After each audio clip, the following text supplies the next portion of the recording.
বলটিয়া কেমন লাগছে আজকে? তো আপনার অনুভূতিটা আপনি একটুখানি প্রকাশ করুন। মানে আমি প্রত্যেকদিনও বিবাহ বার্ষিকী হয় না, এরপরে হানিমুনতে যাবো। আমার এত ভালো লাগছে। সুইজারল্যান্ডে যাবেন আপনি, সেটা বলছিলেন। মানে আমি ভাবতে পারছি না যে এটা থেকে 25 বছর, মানে 25 বছর হওয়া মানে আমাদের বয়স বেড়ে গেল। মনে হচ্ছে না সেদিন এরকম মনে হচ্ছে, একদম মানে রিসেন্ট হলো। যাই হোক, খুব ভালো লাগলো আপনারা এসেছেন, আপনাদের অসংখ্য ধন্যবাদ। পরের বার 25 বছর আপনারা এরকম বড় করে এরকম কোনো জায়গায় করবেন, আমরা আসবো। আমাদেরও এখানে এসে খুব ভালো লাগছে। তোকে খুব সুন্দর সাজিয়েওছে, খুব সুন্দর ম্যাচ করেছে, দারুণ লাগছে। হ্যাঁ,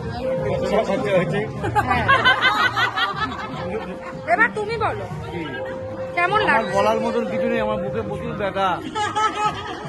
সবাইকে আনন্দ দিতে গিয়ে আমার ব্যথা বেড়ে গেছে। তোমরা বলো তোমাদের কেমন লাগছে ওদের 25 বছর? প্রত্যেক সপ্তাহে 25 বছর হয়। চন্দনদি কেমন লাগলো? এতদিন বাদে সবার সাথে দেখা হয়, খুব ভালো।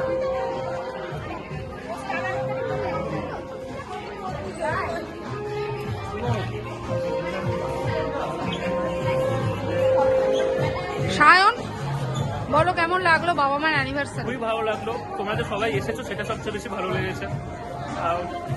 এবার টার্গেট 50 বছর। টার্গেট 50 বছর, রাইট।